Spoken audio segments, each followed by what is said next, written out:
Babylon the Great, mother of all prostitutes and abominations of the earth.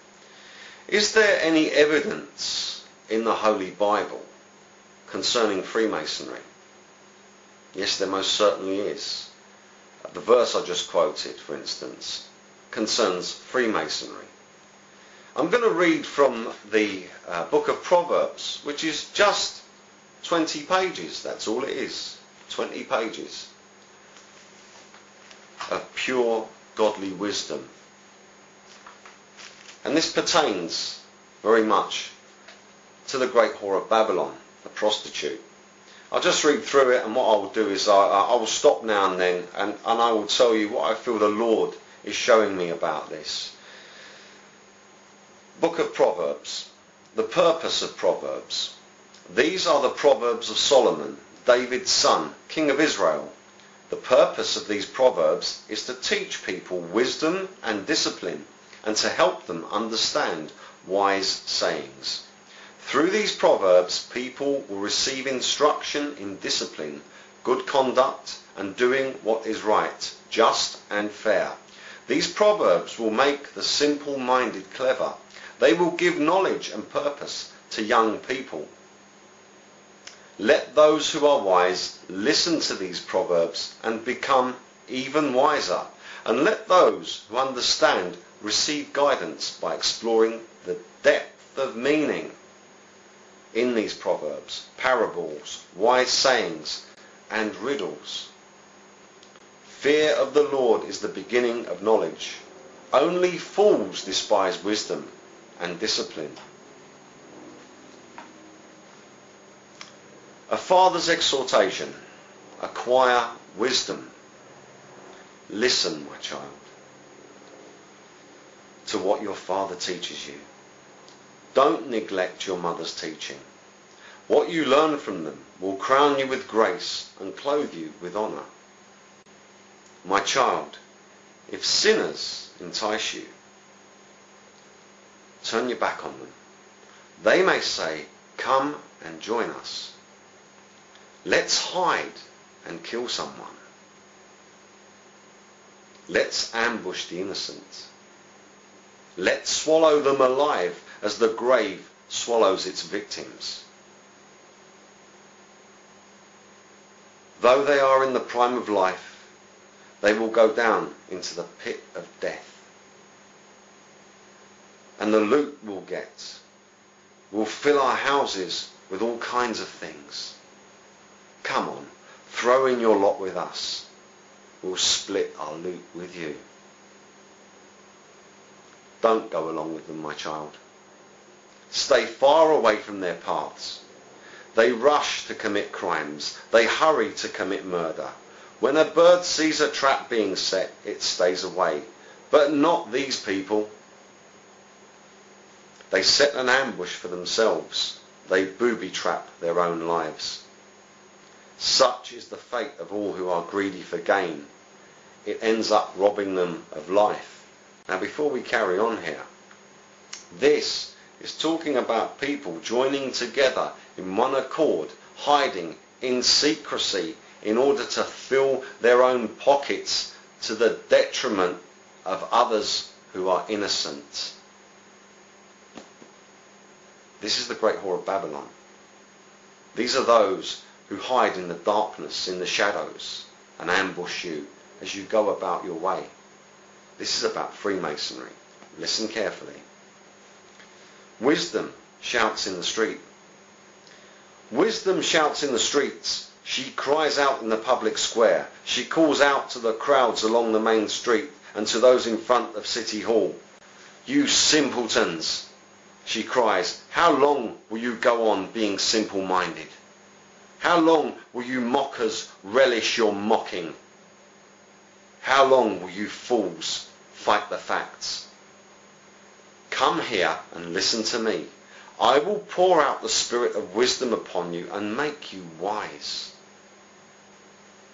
I call you so often, but you don't come. I reached out to you, but you paid no attention. You ignored my advice and rejected the correction I offered. So I will laugh when you are in trouble. I will mock you when disaster overtakes you. When calamity overcomes you like a storm, when you are engulfed by trouble, and when anguish and distress overwhelm you.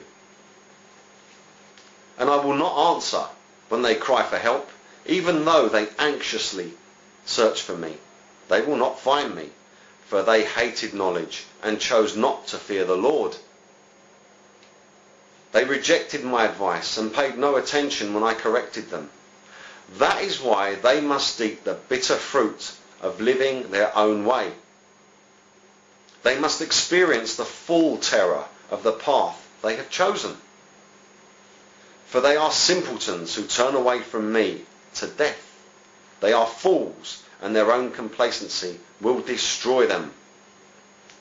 But all who listen to me will live in peace and safety, unafraid of harm.